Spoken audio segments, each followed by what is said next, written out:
Hi guys! Welcome to my channel.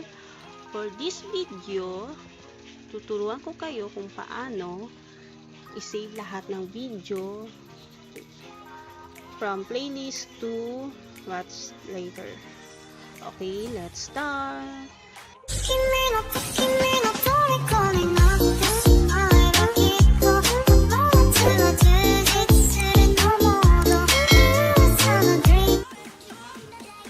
Okay, punta na tayo sa YouTube. Search natin kung anong gusto nating panoorin. The Word of the Married Couple. Ganda nito. Promise. Next, punta tayo sa NJK Drama. Nandito kasi lahat ng playlist. Then, click ito. Copy link.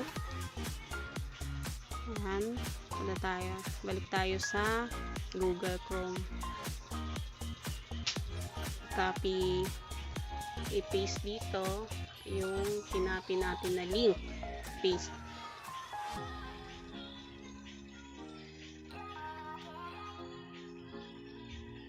Yan. Yun yung kinalabasan niya. Pero, para makopy natin lahat ng video dito, punta, copy, paste ulit natin yung nakopy natin link. Then, magdagdag tayo ng hirap naman, and disable underscore polymer equals 1. Yan na guys. Then, dito nakikita nyo ba itong tuldok? Yan, pindutin natin to. Then, add all to Watchlater. Save.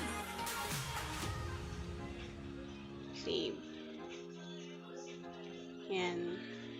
Exit ulit.